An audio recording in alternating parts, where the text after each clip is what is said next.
Phoenix libraries are reopening their buildings. And if you're like me, this is great news because I love going to the library. Joining us to talk about all of it is Community Relations Manager Lee Franklin. Hi, Lee. Hi, how are you doing? I I'm so excited. We are too.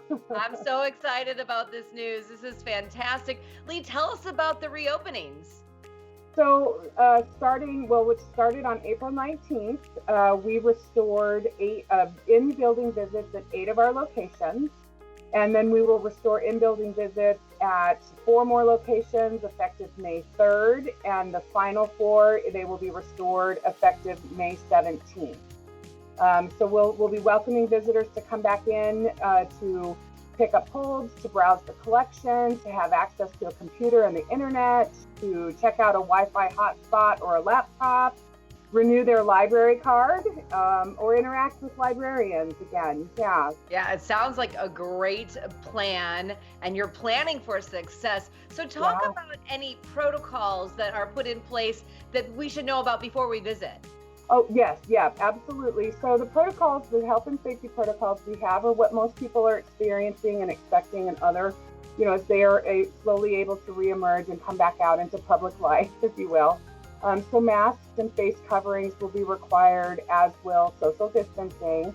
We do have a contactless temperature taking upon entrance. And then, we're doing 45-minute reservations. And so reservations can be made in advance, online, or through our call center.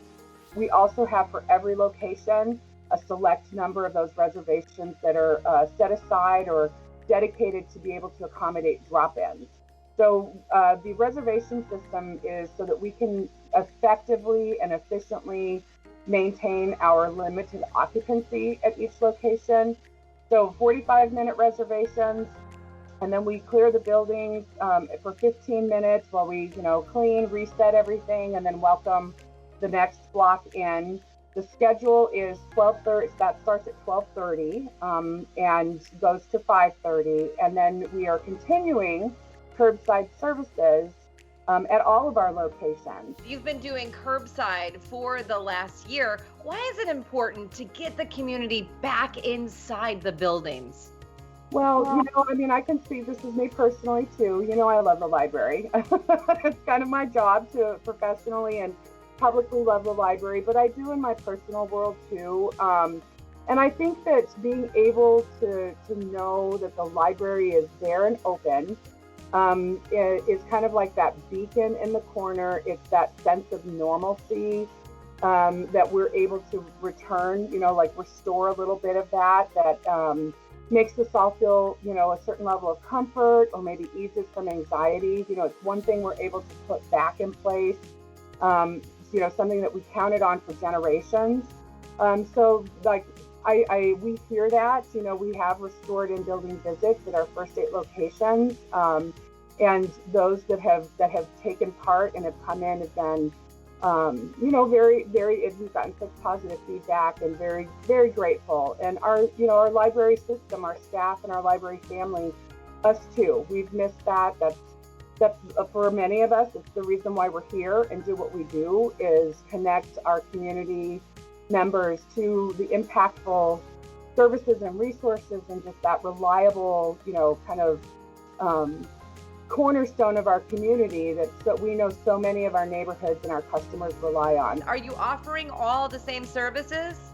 What we're not able to do is return to in-person programs of large groups of people in confined spaces. Curbside service is a new service. We're going to keep that. We also, during the pandemic response, installed free Wi-Fi that reaches throughout our parking lots at all 16 of our locations. Free Wi-Fi 7 days a week throughout the entirety of our parking lots. We also now have a laptop and a Wi-Fi hotspot lending program. So we did, and also our live streaming and our pre-recorded programs being available 24/7 on our social media platforms. We've got a lot of great feedback from our customers. They've really appreciated the access and then the convenience. Lee, thank you so much for joining us today. Everybody, go visit the public libraries. For more information on the reopenings, just head to their website.